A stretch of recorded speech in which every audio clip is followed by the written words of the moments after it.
Who was in your crew? Well, we talked about this a long time. Stymie, of course, the old man Joe Peruta, Nicky Cowboy, Michael DeBat, Johnny Holmes, Big Louis Valerio, and on and on. There was other guys around. Toto's son, Charlie Boy, a lot of guys. Because I took over his crew. Then there was in his crew there was old timers. Vinny Oil was with me. He was not a made guy, but a good guy, great guy, and I really liked him a lot. I had intentions of making him, but unfortunately, I went to prison and he never got made. That I know of. I don't know if he's made now. So, but there was a lot more. We had a great crew, tough crew. You know, I had a big name, and a lot of people talk about me. But let me be totally honest. Most of my name and reputation was based around them. They were tough, strong, loyal, everything. When you have that, you have the whole world. So it's not just you. And I don't want people to think it was just me.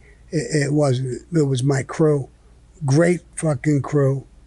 All tough guys I had around me. And extremely loyal.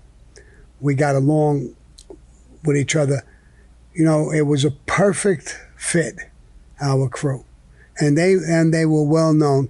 So when you talked about me, Sammy the Bull and his crew, my crew threw a lot of weight around, you know, as well. They didn't go around bragging or acting like tough guys, you know, but they were, you know, respected in a big way. So. How many people are like approximately are usually in a crew? Like how many guys is a good solid crew? Well, some people have 4 or 5. Some people only have a couple. Some people have a lot more. You know, there's made guys in your crew. I was, you know, in a high rank. I became an acting captain right away. After Paul, I became a captain. So I had maybe 7, 8, 9 made guys. I had 10, 12 unmade guys, street guys, but guys who would become made eventually. And some of them couldn't be made because they weren't Italian on their father's end. But I treated them the same way. Like Michael DeBat was a tough guy. His father was, I believe, French, so he couldn't become made. But he was right in the crew. He was right in everything. He did work with us. He did everything with us. So the crews, there's no basic size. It could be, you know, big. It could be smaller. It depends on the person and it depends on the people around me. I always had a lot of people around me growing up in a gang, going in docks. A lot of tough guys hung out there. I knew them well. Billy Stagg, a whole bunch of guys. A little Butch Monk. He owned the Electric Circus at one time. So a lot of good guys. And I'm a people's person. So I had a fairly large crew because I dealt with a lot of people. But some people are a little more quiet, more reserved, even though I was quiet and reserved. But I just had access to a lot of people. Well said. And what's the Electric Circus? It was some sort of a club, like a nightclub, you know, disco type of club in the city of Manhattan. And it was a well-known club.